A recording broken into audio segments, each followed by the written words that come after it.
ভুল করে বিকাশে টাকা চলে গেলে পুলিশের মাধ্যমে কিভাবে ফিরিয়ে আনতে হয় দেখেন। হ্যালো, আসসালামু আলাইকুম। জি জি বলেন। আচ্ছা, আমি ফোন দিয়েছি, আপনার বাবার নাম তো রুহুল মোল্লা না? হ্যাঁ হ্যাঁ। আপনার এই নাম্বার তো বিকাশ আছে? কি আছে? আচ্ছা জি, আমাকে একটু তথ্য দিয়ে সহায়তা করবেন। 15 তারিখ সকাল 11:30টায় লাস্টে 18 থেকে 5,500 টাকা আপনার নাম্বারে ক্যাশ ইন হয়েছিল, টাকাটা পাইছিলেন? না স্যার, আমি তো কোনো টাকা পয়সা পাইনি। আপনি কোনো টাকা পাননি? শিওর? না না স্যার, একদম শিওর, আমি সত্যি কথা বলছি, কোনো টাকা পয়সা পাইনি আচ্ছা, স্যার। আপনার গ্রামে যে কলেজটা আছে, কলেজের গেটে মোশাররফ হোসেনের বিকাশের দোকান আছে?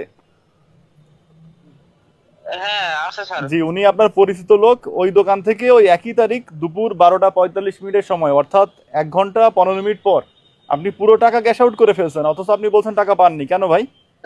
আসলে ওইটা টাকা তুলছিলাম স্যার। জি জি, ওইটা আমার পাওনা টাকা স্যার, টাকা পেয়েছিলাম। এটা আপনার পাওনা টাকা?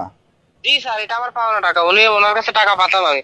আচ্ছা, উনি থানায় জিডি করেছেন যে এই নাম্বারে উনি ভুল ক্রমে টাকা পাঠাইছেন, বাবার ওষুধ কেনার জন্য টাকা পাঠাতে গিয়ে ভুলে আপনার নাম্বারটা দিছে।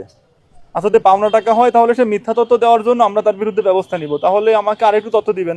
পাওনা টাকা তার মানে তো যে আপনাকে টাকাটা দিছে আপনি তাকে চেনেন, তাই তো?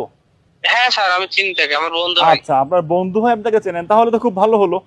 তো জি। প্রকৃত তথ্য হচ্ছে এই অ্যাকাউন্টটা হ্যাক হয় এবং যিনি হ্যাক করছিল উনি এই টাকাটা পাঠাইছে। তাহলে আপনি ওই হ্যাকারের নাম ঠিকানা, মানে যে আপনাকে টাকা পাঠাইছে, যার কাছে টাকা পেতেন, তার নাম ঠিকানা আমাকে দেন। আপনি আমতা আমতা করছেন কেন? আপনি কি হ্যাক করছিলেন না হ্যাকারের লোকের সাথে আমি জড়িত? স্যার উনি টাকা, স্যার টাকাটা ওই ওই বাবার অসুস্থ, ওনারই টাকা স্যার। আমি ওনার টাকাটা ভুল করে তুলে নিছি স্যার, লোভ সামলাতে পারিনি। উনি আমার অনেকবার কল দিল, নাম্বার ব্ল্যাক লিস্টে ফেলাই দিয়েছে স্যার, আমার আচ্ছা মাফ স্যার। আচ্ছা, তাহলে এবার আপনি জায়গা মতো আসছেন। আমি